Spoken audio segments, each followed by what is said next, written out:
ഒരു ആധുനിക കാലത്തെ പ്ലേബോയ് ഷെഫ് ഒരിക്കൽ കണ്ണു തുറക്കുമ്പോൾ 300 വർഷം പഴയ കൊറിയൻ രാജമഹലിൽ. അതും ഒരു റാണ്. അതുകൊണ്ട് നീ അദ്ദേഹത്തിനു വേണ്ടി മീനിൽ മുള്ളില്ലാതെ സൂപ്പറായി പ്രിപ്പയർ ചെയ്യണമെന്നും പറയുന്നു. അപ്പോൾ ഹീറോ ശരിയെന്ന് പറഞ്ഞ് പാചകം ചെയ്യുവാൻ ആരംഭിക്കുന്നു. അങ്ങനെ അകത്തുണ്ടായിരുന്ന ഹീറോയ്ക്ക് ഇതെല്ലാം മനസ്സിലായിട്ടുണ്ട്. താൻ അവിടെ ജോലി ചെയ്യുന്നത് ആർക്കോ ഇഷ്ടമല്ല. അതുകൊണ്ടാണ് ഇങ്ങനെ ഒരു പണി വെച്ചിരിക്കുന്നത്. പിടിക്കപ്പെട്ടാൽ പിന്നെ തീർന്നു. അതുകൊണ്ട് താൻ നിരപരാധിയാണെന്ന് എങ്ങനെയെങ്കിലും തെളിയിക്കണം. അതുകൊണ്ട് ഇവിടെ നിന്ന് രക്ഷപ്പെടണം എന്ന് വിചാരിച്ച് അവൻ അവിടെ നിന്ന് രക്ഷപ്പെടുവാൻ തുടങ്ങും. ട്രൈ ചെയ്തുകൊണ്ടിരുന്നു. അതുകൊണ്ട് മേലെ നിന്ന് പെട്ടെന്ന് താഴേക്ക് വീഴുന്നു. അങ്ങനെ താഴെ വീഴുമ്പോൾ സ്വിമ്മിംഗ് പൂളിനുള്ളിൽ വീണ് തല താഴെ തറയിൽ വന്ന് ഇടിക്കുന്നു. അപ്പോൾ നോക്കുമ്പോൾ അവൻ്റെ തല വീണ്ടും വെള്ളത്തിൽ മുങ്ങിപ്പോകുന്നത് പോലെ അവന് തോന്നുന്നു. അവിടെ വന്ന് ഹീറോയെ കിസ് ചെയ്യുന്നു. കുറച്ചു കഴിഞ്ഞ് ഹീറോ കണ്ണു തുറന്നു നോക്കുന്നു. ചുറ്റും നോക്കുമ്പോൾ അവിടെയെല്ലാം ഒരു പഴയകാല വീട് പോലെ തോന്നിക്കുന്നു. അവൻ ധരിച്ചിരിക്കുന്ന ഡ്രസ്സിനും എന്തോ പ്രത്യേകത തോന്നുന്നു. കണ്ണാടിയിൽ പോയി നോക്കുമ്പോൾ അവൻ നടുങ്ങിപ്പോകുന്നു. കാരണം നമ്മുടെ ഹീറോയെ ഇപ്പോൾ കണ്ടാൽ ഒരു പെൺകുട്ടിയെ പോലെ തോന്നിക്കുന്നു. ആരാണ് എനിക്ക് പെൺകുട്ടിയുടെ പോലെ മേക്കപ്പ് ഇട്ടത് എന്ന് പറഞ്ഞ് പുറത്തേക്ക് പോകുന്നു. പുറത്തു പോയി നോക്കുമ്പോൾ അവിടെ കുറേ ജോലിക്കാർ ഉണ്ടായിരുന്നു. അവർ എല്ലാവരും അവനെ തല കുമ്പിട്ട് വണങ്ങുന്നു. അവനും ഒന്നും മനസ്സിലാകുന്നില്ല. ചുറ്റുമുള്ളതെല്ലാം പുതിയതായതിനാൽ കുറച്ച് ഭയപ്പെടുന്നു. അതുകൊണ്ട് അവിടെ നിന്ന് ഓടുവാൻ തുടങ്ങുന്നു. അപ്പോൾ അവിടെയുണ്ടായിരുന്ന ജോലിക്കാരും അവൻ്റെ പിന്നാലെ ഓടുന്നു. എന്തിനാണ് ഓടുന്നത്? നിൽക്കൂ നിൽക്കൂ എന്ന് പറയുന്നു. പിന്നീട് എല്ലാവരും ഹീറോയെ വളയുന്നു. അപ്പോൾ ഹീറോ ചോദിക്കുന്നു, ആരാണ് നിങ്ങൾ? എന്തിനാണ് എന്നെ അടുത്തുള്ള സ്ഥലങ്ങൾ പോലെ തോന്നുന്നു? മാത്രമല്ല യുവറാണി എന്ന് വരെ വിളിക്കുന്നു. അങ്ങനെയാണെങ്കിൽ ഞാൻ ട്രാവൽ ചെയ്തു വന്നിട്ടുണ്ടാകുമോ? അത് ചിന്തിച്ചപ്പോൾ അവൻ വളരെയധികം ഷോക്കായി പോകുന്നു. അങ്ങനെ അപ്പോൾ തന്നെ ഹീറോയെ എടുത്ത് വീണ്ടും അവർ പാലസിനുള്ളിലേക്ക് വരുന്നു. ചോദിച്ചാണ് വർഷം. നിങ്ങളൊക്കെ ആരാണ്? അറിയാത്തതുപോലെ ചോദിക്കുന്നു. അപ്പോൾ അവൾ പറയുന്നു, എന്താണ് യുവറാണി ഒന്നും അറിയാത്തതുപോലെ ചോദിക്കുന്നത്? ഇത് 1851. ഹീറോ ഇത് കേട്ടതും ഷോക്കായി. ശരി, ബാക്കിയുള്ളതെല്ലാം പറയൂ എന്ന് പറഞ്ഞപ്പോൾ 2 ദിവസം മുൻപ് നിങ്ങൾ അടുത്തുള്ള ലേക്കിൽ ബോധമില്ലാതെ മേലേക്ക് പൊങ്ങി വന്നുകൊണ്ടിരുന്നു. അതിനാൽ നിങ്ങളെ രക്ഷിച്ച് ട്രീറ്റ്മെൻറ്റ് കൊടുത്തിട്ടുണ്ടായിരുന്നു. ഇന്നാണ് നിങ്ങൾ കണ്ണു തുറന്നത്. പിന്നെ അതുമല്ലാതെ 2 ദിവസം കഴിഞ്ഞാൽ നിങ്ങളുടെ വിവാഹമാണ്. അറിയുമോ? അതും മറന്നുപോ. ഇത് കേട്ടതും നമ്മുടെ ഹീറോ ഷോക്കാകുന്നു. എന്ത് വിവാഹമോ? ശരി, ഇത് എങ്ങനെ നടന്നു എന്ന് ആലോചിക്കാം. അങ്ങനെ പറഞ്ഞ് അവൾ ഗാഢമായി ചിന്തിക്കുന്നു. അങ്ങനെ ചിന്തിക്കുമ്പോൾ അവനെ കിസ് ചെയ്യുന്നത് പോലെ തോന്നിയല്ലോ. അങ്ങനെയാണെങ്കിൽ ആ പെൺകുട്ടിയാണ് ഇവിടെ ഈ ലേക്കിൽ വീണത്. അവളുടെ ആത്മാവ് എൻ്റെ ശരീരത്തിൽ പ്രവേശിച്ച് ഞാൻ എങ്ങനെയോ ടൈം ട്രാവൽ ചെയ്തു. അങ്ങനെ മനസ്സിലാക്കിയിട്ട് ശരി, എന്നാൽ ഞാൻ ആ ലേക്കിൽ പോയി ചാടിയാൽ വീണ്ടും എനിക്ക് എൻ്റെ കാലഘട്ടത്തിലേക്ക് പോകാം എന്ന് മനസ്സിലാക്കിയിട്ട് അവൾ പറയുന്നു, ആ ലേക്ക് എവിടെയാണുള്ളത്? അതെനിക്ക് കാണാൻ പറ്റുമോ എന്ന് ചോദിച്ചുകൊണ്ട് എല്ലാവരെയും പറ്റിച്ച് അതിനടുത്തേക്ക് കൊണ്ടുവരുന്നു. അവിടെ എത്തിയതും ഹീറോ ലേക്കിലേക്ക് ഓടി വന്ന് കുതിച്ചു ചാടുന്നു. നോക്കുമ്പോൾ അവിടെ വെള്ളമില്ല. ഉടനെ അവരോട് ഇവിടെയുണ്ടായിരുന്ന വെള്ളമില്ല എന്ന്. അപ്പോൾ ഇതുപോലെ വേറെ ആർക്കും പറ്റില്ലല്ലോ, അതുകൊണ്ടാണ്. ഇത് കേട്ടതും ഹീറോ വളരെയധികം വിഷമിക്കുന്നു. ഇനി എങ്ങനെയാണ് ഞാൻ തിരിച്ചു എൻ്റെ കാലഘട്ടത്തിലേക്ക് പോകുക? എന്നാൽ ശരി, വെള്ളമാണ് അതിന് ഒരേ ഒരു വഴി എന്ന് ചിന്തിച്ച് എവിടെയെല്ലാം വെള്ളമുണ്ടോ അവിടെയെല്ലാം തലയിട്ട് നോക്കുന്നു. അതെന്ത് വെള്ളമായിട്ടും ഒന്നും സംഭവിക്കുന്നില്ല. അവിടെ സീൻ കട്ടാക്കി അടുത്തത് കല്യാണം നടക്കുന്ന ദിവസമാണ് കാണിക്കുന്നത്. വരട്ടെ എന്ന് കരുതി അവിടെ പറഞ്ഞു കൊടുക്കുന്നത് പോലെ എല്ലാം ചെയ്തു. അങ്ങനെ കല്യാണം എങ്ങനെയോ കഴിഞ്ഞു. കല്യാണം കഴിഞ്ഞതും ഫസ്റ്റ് നൈറ്റ് തുടങ്ങുന്നു. ഇവിടെ നമ്മുടെ ഹീറോ വളരെ സങ്കോചത്തോടെ ഇരിക്കുന്നു. എങ്ങനെ രക്ഷപ്പെടുമെന്ന് ആലോചിക്കുന്നു. എന്നിട്ട് ഹീറോ കല്യാണം കഴിച്ച രാജാവിനും. പിറ്റേ ദിവസം രാവിലെ നമ്മുടെ ഹീറോ എഴുന്നേറ്റ് നോക്കുമ്പോൾ അവിടെ തന്നെയാണ് ഉള്ളത്. എഴുന്നേറ്റ് ഉടനെ കഴിക്കുവാൻ എന്തെങ്കിലും കൊണ്ടുവരുവാൻ ജോലിക്കാരോട് പറയുന്നു. ഇവിടെ അരമനയിൽ ഒരു ഫേമസ് ആയ ഷെഫ് ഉണ്ട്. അയാൾ ഹീറോയ്ക്ക് ഭക്ഷണം പാചകം ചെയ്തു കൊടുക്കുന്നു. അത് വായിൽ വെച്ചതും ഹീറോ തുപ്പിക്കളയുന്നു. ആരാണിത് ഉണ്ടാക്കിയത്? ഇത്ര മോശമായി എന്ന് പറയുന്നു. ഇവിടെ പിസ്സയും ബർഗറും ഒന്നുമില്ലേ? ഓ, ഇത് 1851 ആണല്ലോ. ആ സമയത്ത് KFC അപ്പൂപ്പൻ എവിടെ ജനിക്കുവാനാണ്? ശരി, ഞാൻ പറയുന്നത് പോലെ പാചകം ചെയ്തു കൊണ്ടുവരുവാൻ ഇൻസ്ട്രക്ഷൻസ് കൊടുക്കുന്നു. ആ പാചകക്കാരന് ഒന്നും മനസ്സിലാകുന്നില്ല. എന്നാലും ശരി, റാണി പറയുന്നു, നമ്മൾ അനുസരിക്കുന്നു. അങ്ങനെ പറഞ്ഞിട്ട് ഹീറോ പറഞ്ഞ വിധത്തിൽ പാചകം ചെയ്യുന്നു.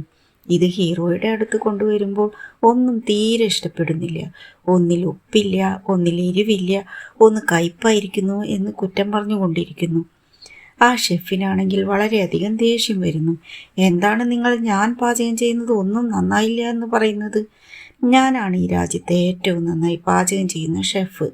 ഞാൻ പാചകം ചെയ്യുന്നതേ നിങ്ങൾക്ക് ഇഷ്ടപ്പെടുന്നില്ലെങ്കിൽ നിങ്ങൾ തന്നെ പാചകം ചെയ്യണം എന്ന് പറയുന്നു. ഇത് കേട്ടതും ശരിയാണല്ലോ, ഞാനും ഒരു മികച്ച ഷെഫാണല്ലോ എന്ന് പറഞ്ഞ് ഹീറോ കിച്ചണിൽ വന്ന് പാചകം ചെയ്യുവാൻ തുടങ്ങുന്നു. ജോലിക്കാർ എല്ലാവരും ഭയപ്പെടുന്നു. കാരണം യുവറാണി ഇതിനു മുൻപ് പാചകം ചെയ്തിട്ടേയില്ല. പിന്നെ എങ്ങനെയാണ് അവൾ പാചകം ചെയ്യുന്നത്? കത്തിയെല്ലാം എടുത്ത് അറിയാതെ കൈയൊന്നും മുറിയരുത്. അങ്ങനെ നോക്കിക്കൊണ്ടിരിക്കെ ഹീറോ പാചകം ചെയ്യുവാൻ ആരംഭിക്കുന്നു. എല്ലാവരും അതിശയിച്ചു പോകുന്നു. അങ്ങനെ പാചകമെല്ലാം കഴിഞ്ഞതിന് ശേഷം കാണുമ്പോൾ തന്നെ വളരെയധികം സൂപ്പറായിട്ടുണ്ടായിരുന്നു. അതിനുശേഷം ഹീറോ നന്നായി ഭക്ഷണം കഴിച്ചു തീർക്കുന്നു. അപ്പോൾ ആ ഷെഫ് ഇത് കണ്ടതിനു ശേഷം ഇത് കാണുന്നതിന് മാത്രമേ നന്നായിട്ടുള്ളൂ, വായിൽ വയ്ക്കുവാൻ കൊള്ളില്ല എന്ന് പറഞ്ഞിട്ട് അതെടുത്ത് വായിൽ വെച്ച് നോക്കുന്നു. ഇത്രയ്ക്കും ടേസ്റ്റായ ഒരു ഭക്ഷണം ഞാൻ എൻ്റെ ജീവിതത്തിൽ കഴിച്ചിട്ടില്ല എന്ന് പറഞ്ഞ് അത്ഭുതപ്പെടുന്നു. എന്നാലും അയാൾക്കെതിരായി യുവറാണി വന്നല്ലോ, അതിനയാൾക്ക് യുവറാണിയോട് അസൂയ തോന്നുന്നു. അടുത്ത സീനിൽ ഹീറോയ്ക്ക് ഒരു ഐഡിയ വരുന്നു. ഐഡിയ എന്താണെന്ന് വെച്ചാൽ ഇതുപോലെ റാണിക്കും ഭക്ഷണം തയ്യാറാക്കി കൊടുക്കാം. അങ്ങനെ റാണിയുടെ മുൻപിൽ ഹീറോയ്ക്ക് നല്ലൊരു പേരും കിട്ടും. അതുമൂലം ആ ലേക്കിൽ വെള്ളം നിറയ്ക്കുവാൻ പറയാം. ലേക്കിൽ വെള്ളം വന്നാൽ തനിക്ക് തൻ്റെ കാലഘട്ടത്തിലേക്ക് തിരികെ പോകാം. അങ്ങനെ ഒരു പ്ലാൻ ചെയ്ത് കിച്ചണിലേക്ക് വരുന്നു. അപ്പോൾ അവിടെ ആ ഷെഫിനെ കാണുന്നു. ഞാൻ പാചകം ചെയ്യുവാൻ പോവുകയാണ്, നിങ്ങളിങ്ങോട്ട് ഒന്നും വരേണ്ട ആവശ്യമില്ല എന്ന് പറയുമ്പോൾ ഹീറോ, എന്താണ് ഞാൻ നിങ്ങളെക്കാൾ നന്നായി ഭക്ഷണം പാചകം ചെയ്യുമെന്ന് പേടിച്ചിട്ടാണോ? അങ്ങനെയാണെങ്കിൽ നമുക്കൊരു മത്സരം വയ്ക്കാം. ഇപ്പോൾ ആരാണ് വേഗത്തിൽ പാചകം ഉണ്ടാക്കുന്നത് അയാൾ പറയുന്നത് അനുസരിക്കണം. അപ്പോൾ ഷെഫ് പറയുന്നു, ഇല്ല, ഞാൻ മത്സരത്തിനൊന്നുമില്ല എന്ന് പറഞ്ഞ് പോകാൻ നോക്കുന്നു. എന്നാലും ഹീറോ അയാളെ പോകാൻ സമ്മതിക്കാതെ കളിയാക്കിക്കൊണ്ടിരുന്നപ്പോൾ, ശരി വരൂ മത്സരിക്കാം, ആരാണ് ജയിക്കുന്നത് എന്ന് കാണാം എന്ന് പറയുമ്പോൾ രണ്ടുപേരും തമ്മിലുള്ള മത്സരം ആരംഭിക്കുന്നു. ഇവിടെ ഹീറോ വേഗത്തിൽ പാചകം ചെയ്യുവാൻ ആരംഭിക്കുന്നു. ഷെഫും വളരെ വേഗത്തിൽ പാചകം ചെയ്യുവാൻ തുടങ്ങുന്നു. എന്നാൽ നമ്മുടെ ഹീറോ വളരെയധികം വേഗത്തിലാണ് ചെയ്യുന്നത്. അവസാനം നമ്മൾ പ്രതീക്ഷിച്ചതുപോലെ ബെല്ലടിച്ച് ഹീറോ ജയിക്കുന്നു.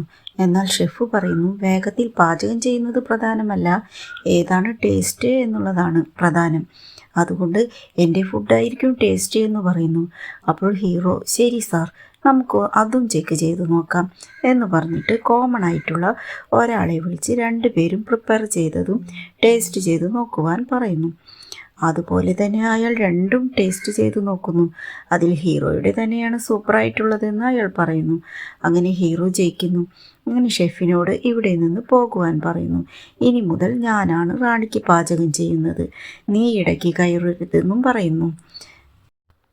അതിനുശേഷം റാണി ഏതെല്ലാം ഫുഡ് കഴിക്കുന്നു എന്ന് നോട്ട് ചെയ്തു വയ്ക്കുന്നു.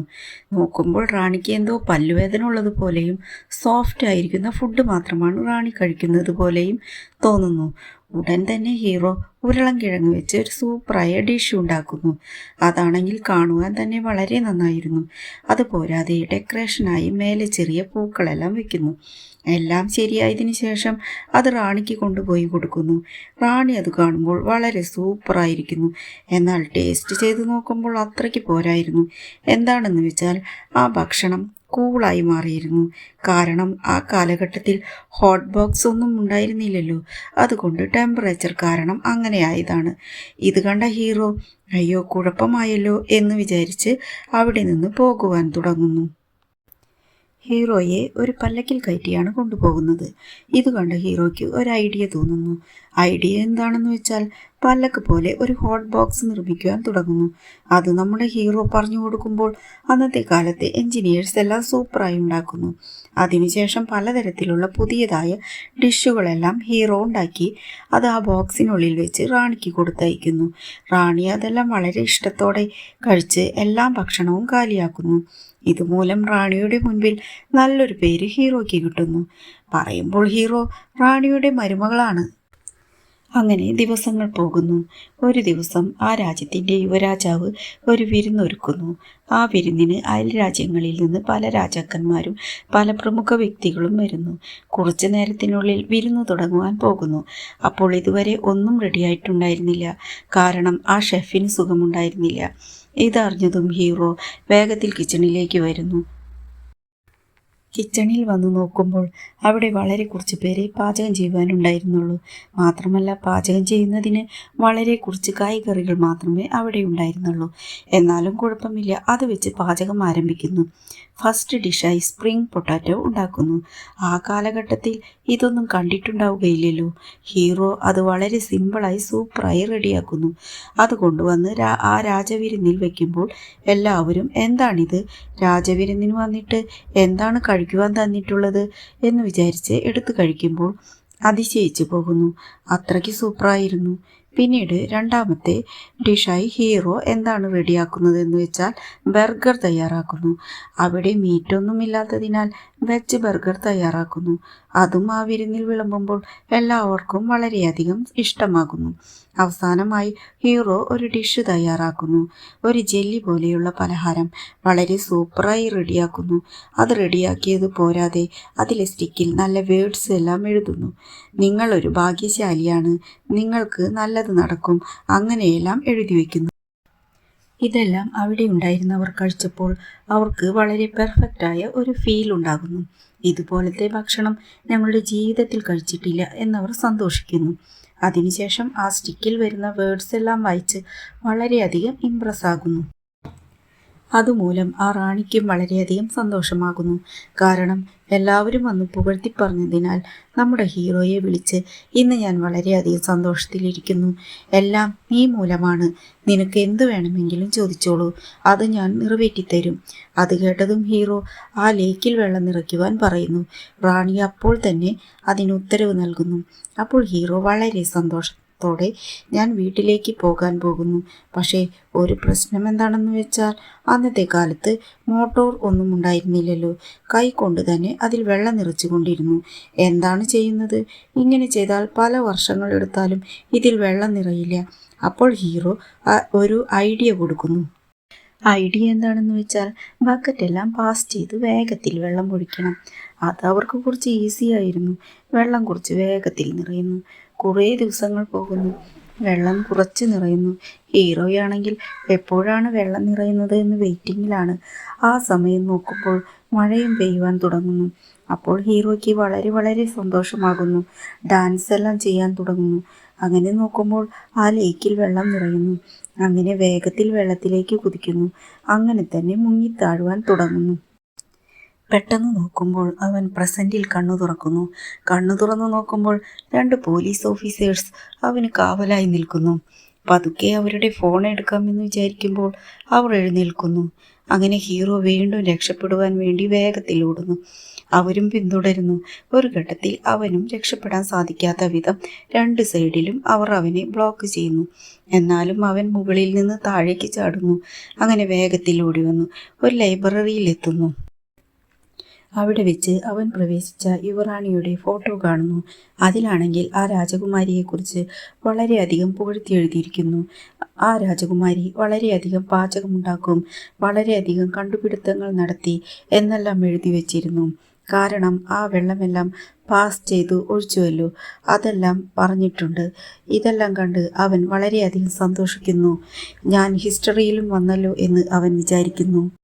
ആ സമയത്ത് ആ പോലീസ് ഓഫീസേഴ്സും അങ്ങോട്ട് വരുന്നു. വീണ്ടും ഓടാമെന്ന് ട്രൈ ചെയ്യുമ്പോൾ അവനെ അവർ പിടികൂടുന്നു. എന്തിനാണ് ഓടുന്നത്? ഞങ്ങൾ നിന്നെ അറസ്റ്റ് ചെയ്യാനൊന്നും പോകുന്നില്ല. നിങ്ങളൊരു കുറ്റവാളിയെ പിടിച്ചു തന്നുവല്ലോ, അതുകൊണ്ട് നിങ്ങൾക്ക് പ്രൊട്ടക്ഷൻ തരുവാനാണ് ഞങ്ങൾ നിൽക്കുന്നത് എന്ന് പറയുന്നു. ഇത് കേട്ടതിന് ശേഷമാണ് ഹീറോയ്ക്ക് മനസ്സിലാകുന്നത്. അതായത് പാസ്റ്റിൽ മാറ്റം വന്നതിനാൽ പ്രസൻറ്റിലും ചെറിയ മാറ്റങ്ങൾ ഉണ്ടായിട്ടുണ്ട്. അതായത് ഹീറോ ജോലി ചെയ്യുന്ന സ്ഥലത്ത് വേറൊരാൾ ജോലി നോക്കിയിരുന്നു. ഹീറോയോട് വളരെ അസൂയുണ്ടായിരുന്ന ആളാണ് അവൻ. അവനാണ് തുടക്കത്തിൽ ഒരു ഹയർ ഓഫീസർ കഴിക്കുന്ന ആഹാരത്തിൽ മീൻ പിടിക്കുന്ന ചൂണ്ടൽ കൊളുത്ത് ഇടുവാൻ പറഞ്ഞത്. അവൻ എന്തോ രാജ്യദ്രോഹവും ചെയ്തിരുന്നു. ആ രാജ്യദ്രോഹത്തെക്കുറിച്ച് ഹീറോയാണ് പോലീസിനോട് പറഞ്ഞത്. അതുകൊണ്ട് അയാളെ പോലീസ് അറസ്റ്റ് ചെയ്യുന്നു. അങ്ങനെ പാസ്റ്റിൽ മാറ്റം വന്നതിനാൽ പ്രസൻറ്റിലും മാറ്റം വരുന്നു. അതെങ്ങനെയാണെന്ന് വെച്ചാൽ നമ്മുടെ ഹീറോ വലിയൊരു നിലയിലെത്തുന്നു. അവസാനം ഹീറോ ഒരു സ്ഥലത്ത് നിന്ന് പാസ്റ്റിൽ ചെറുതായി മാറിയാലും പ്രസൻറ്റിൽ വലിയൊരു മാറ്റമുണ്ടായിരിക്കുന്നു. ഓ, ഇതാണോ ബട്ടർഫ്ലൈ എഫക്റ്റ് എന്ന് പറയുന്നത് എന്ന് ചിന്തിച്ചു നിൽക്കുന്നു. അതോടുകൂടി ഈ മൂവി ഇവിടെ അവസാനിക്കുന്നു. ഈ മൂവി നിങ്ങൾക്ക് ഇഷ്ടപ്പെട്ടുവോ? ഇഷ്ടപ്പെട്ടാൽ ഒരു ലൈക്ക് തരണേ.